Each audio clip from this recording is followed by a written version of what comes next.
She was just 19.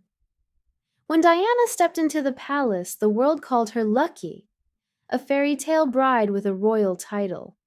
But no one asked what it cost. On her wedding day, millions watched as she walked toward Prince Charles, wearing a white gown and the weight of expectation. Her smile was soft, her eyes searched. She thought love would live behind those palace walls, but the crown came with silence, and the silence came with loneliness.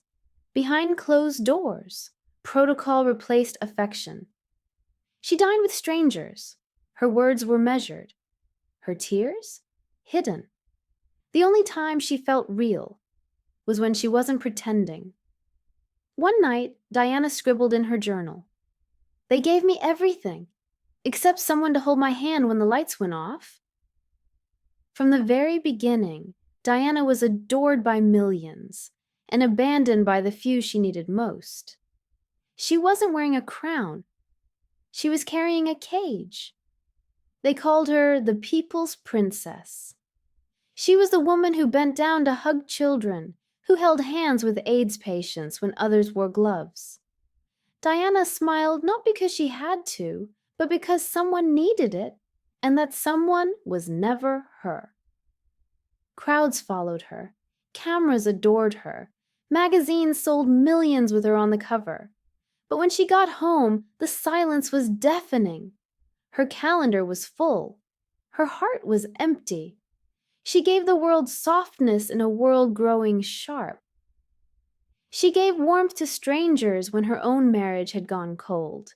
She visited orphanages, comforted the sick, walked through landmine fields, a princess in pearls and steel boots. She saved others daily, but no one ever noticed she needed saving too. At one gala, she left early and cried in the back seat of a car. The driver said nothing. She was used to that. Later that night, she wrote in her diary, "I've spent my whole life holding others. I wonder what it feels like to be held." They loved her endlessly, but they never asked, "Are you okay?" The palace looked like heaven from the outside. Inside, it was colder than marble. Diana sat across from Prince Charles at a long dinner table, silver cutlery shining, chandeliers glowing, and silence louder than any argument. She would try a story, a smile, a glance. He'd nod, then look away. The man she married loved someone else, and she knew it. She wasn't his partner.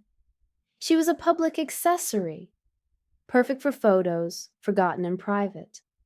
Nights were the worst.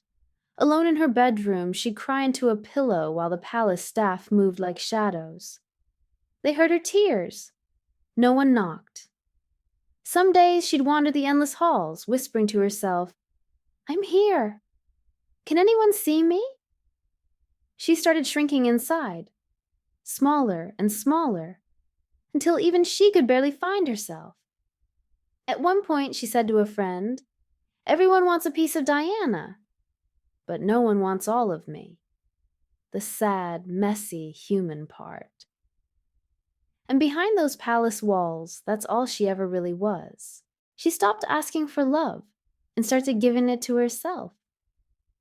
Diana's rebellion wasn't loud. It came in the form of bold steps and gentle hands. She removed her gloves and touched the untouchables. She stepped through minefields in a vest, not a ball gown. She cried in interviews, not in silence. She told the truth, carefully but clearly. Royal advisors told her to know her place. So she made her place among the people. She danced with patients in hospitals. She laughed with children who had nothing. She hugged the broken, even when she was breaking too. When the palace turned its back, Diana turned toward the world. In private, she still bled. But in public, she became a light. Not perfect, not polished, but real. She once whispered to a dying child, "I'll never forget you." He replied, "You made me feel seen." That night, Diana sat in her car, hands trembling, and for the first time in a long time, she smiled for herself. Paris, August 30th, 1997. She was tired, not just from the cameras, but from years of being watched, never seen. That night she wore black, simple, elegant. She dined, smiled politely, and laughed when it felt safe. But she was being followed. Paparazzi outside the hotel, on motorbikes, with flashes, with obsession. She slipped into the back of a black Mercedes. No crown, no guards, just a hope. Maybe tonight I can be invisible. The car sped into the Alma Tunnel. The last flash came, the last turn, then metal, screams, silence. The wreckage didn't look royal. It looked like every other tragedy the world pretends to forget. Except this time, it was the world's most beloved heart, crushed in the dark. As paramedics tried to save her, Diana whispered one final thing. Some say it was for her boys. Some say it was simply, "Oh God, what's happened?" But the truth is, she gave her whole life away. And in the end, not a single soul could protect hers. The world didn't just mourn, it broke. Candles lit every sidewalk. Tears soaked handwritten letters outside Kensington Palace. Millions wept, not just for a princess, but for a woman they felt they knew. Because Diana didn't pretend to be untouchable.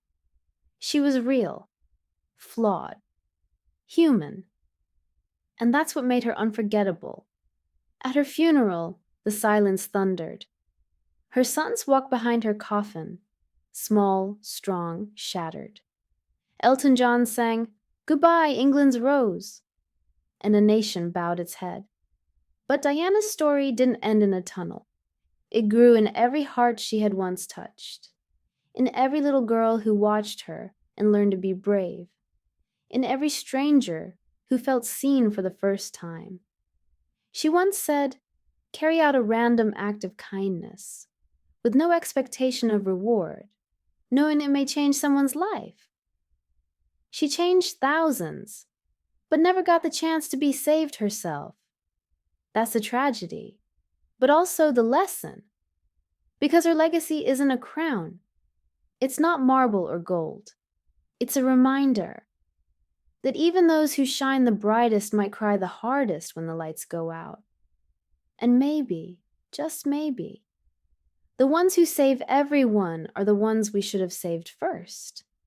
She healed the world with love, but no one thought to ask if she was healing too.